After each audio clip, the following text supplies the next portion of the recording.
not be that guy, you know, or you can be that guy, but then when things are not right, we're not connecting, and it's just like we can't make it work. But if you are honestly, like you said, he had those moments. We're on the phone one day, and you know we're having a real conversation, and he just randomly, "I love you." Right. And I'm like, what? That's what I was about to ask. So what is marriage material for you girls? Well, for me, it's my husband. I mean, he wasn't what I wanted when I first met him. I'm going to keep it real funky. When we first met, he came to fix my mother's cable.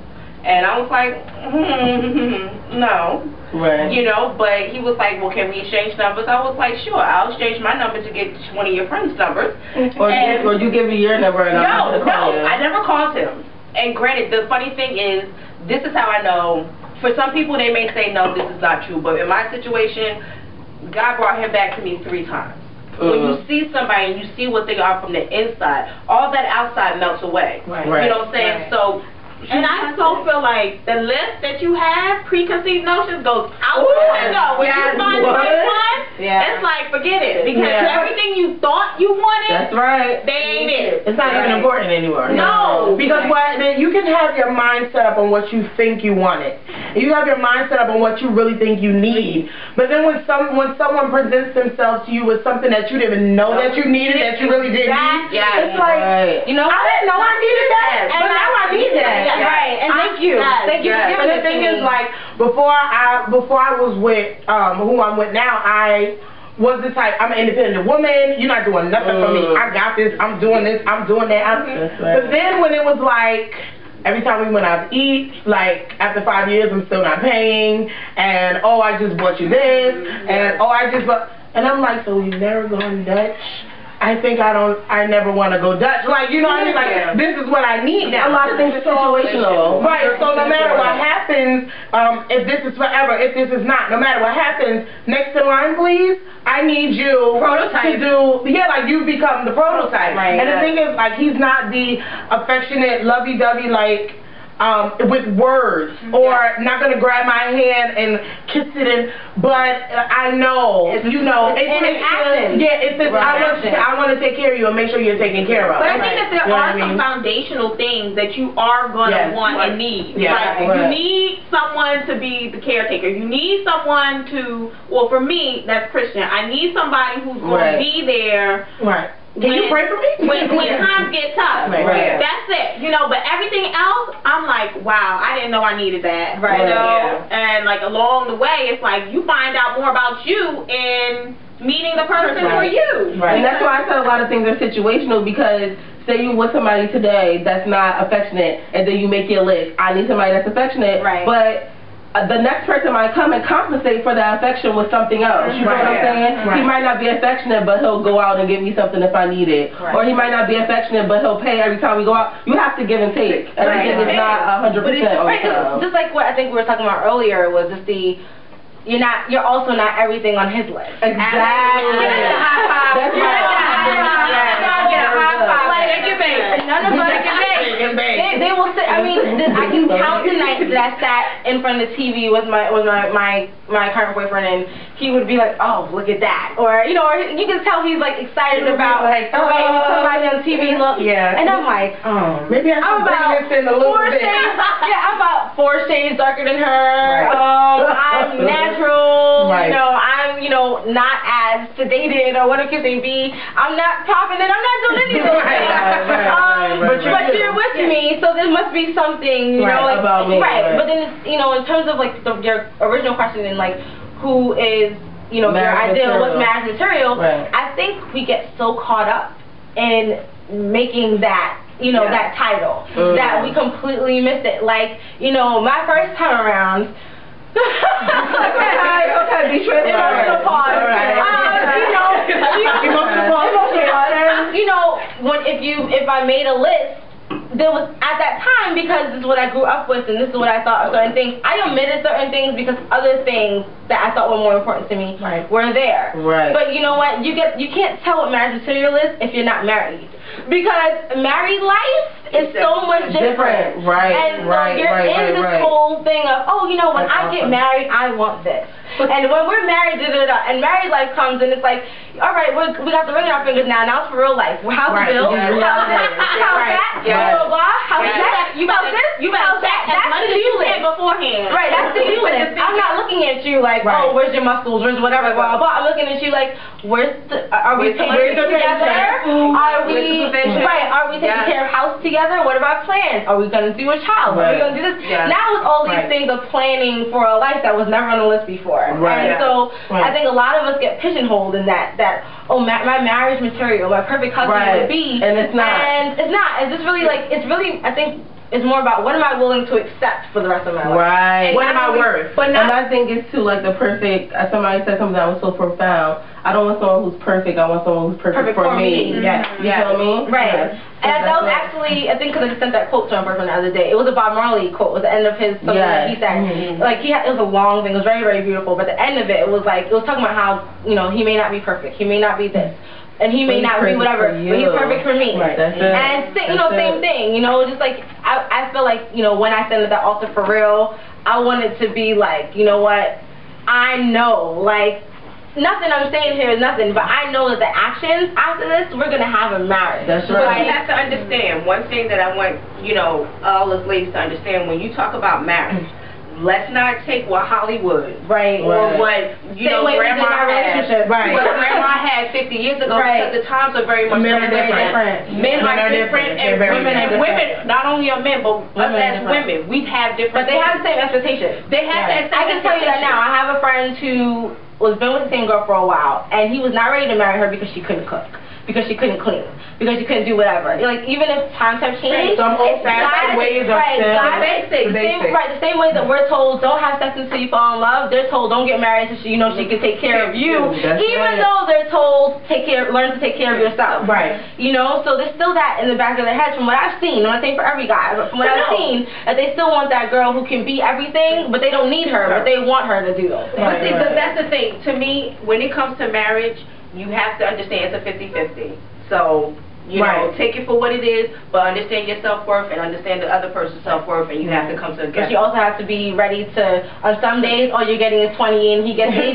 Yes. So on some days, while you're getting 80, he's getting 20. Speaking of, we're all doing things we don't want, so you can be happy. Well, speaking of the 80-20, speaking of numbers, when it comes to a relationship, whether it be just a long-term relationship or marriage, do you think that it is a good idea for a woman to date a man and maybe eventually marry a man who salary is significantly lower than hers? If it's not $1,000, not if it's okay with him, because if he's gonna be sitting on the couch every day upset when payday comes around, then you don't want that. But if it's okay with him, like, or if he's like, proud, that's my baby, she's bringing it in, I'm doing my part though. You know what I mean? Like, if you make it that, all right, you know what, my money is gonna be at savings account. Maybe that's the case. Your money's gonna be for the bill. So you feel as though you are bringing a piece to, you know, our well-being, and I'm bringing a piece to making sure that our kids are set up, whatever.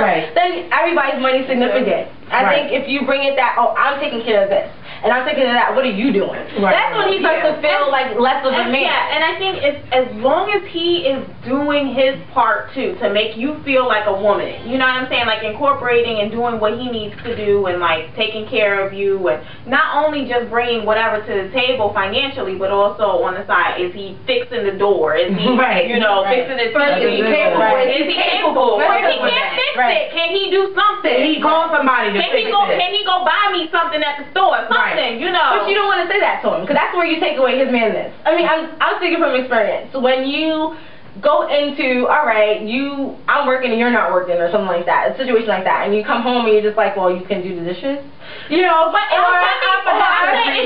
you say something like, oh wait, the lock has been broken for weeks, can you do that? But that's my point. It should be, I don't even have have to tell you to do it. But you want to be able to do it. This is my thing. You don't want to go there. I'm gonna keep it 100. You don't want to go there. I'm gonna bring it to the BIBLE. The Bible says that a man that don't work don't eat. You feel me? Because that's my thing. If you can't get a job, that's all well and fine. But my thing is, you need to compensate for it in other ways. I shouldn't have to ask you to watch. If you're home all day doing nothing while I'm working, do something.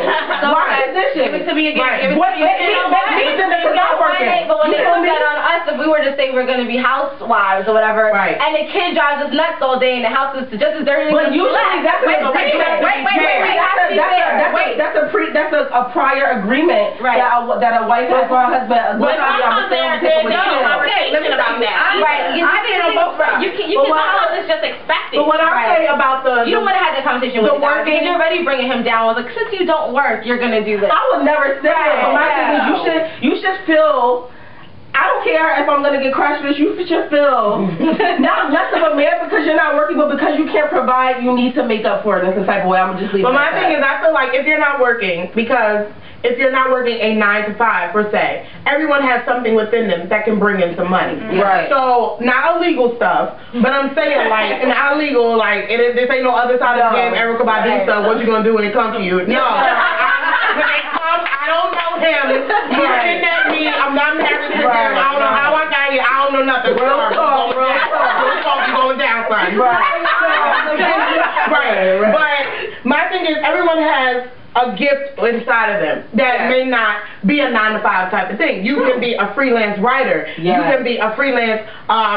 You can go do handiwork or whatever. Craigslist says we need somebody to come fix a door for the day. Like things like that. As a man, there should be something in you that some type of provider. Some men don't know how to do it on their own, and so they need a wife to be a manager and help them to bring it out. But you have to try not to be condescending because we as women. Especially, let us be pulling in the good paper, not oh you making like $3 an hour. We're talking about let us be bringing in like the $50,000 to $60,000 to $70,000 or above, and he's home. We can get a bit like, well, babe, okay, I got this job application for you. Fill this out, send it in. I called the guy already. Blah blah blah. There's nothing wrong with helping him, but just like they say, there's a way to help a man without making him think that you did it. Okay, there's a way to say. There's a way to as women, we have a suggestive voice, and men have directive voices. And like Tisha said, let's bring it to the BLE. Like the man, I believe, is the head of the household, not in the sense of you're my father, you're over me, what you say go.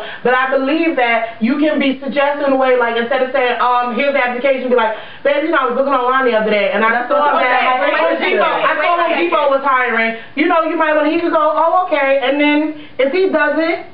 Wait a second now, I'm going to tell you, because I've been listening to all of y'all. I've been on both sides. I've been the stay-at-home mom, and then the shoe been reversed.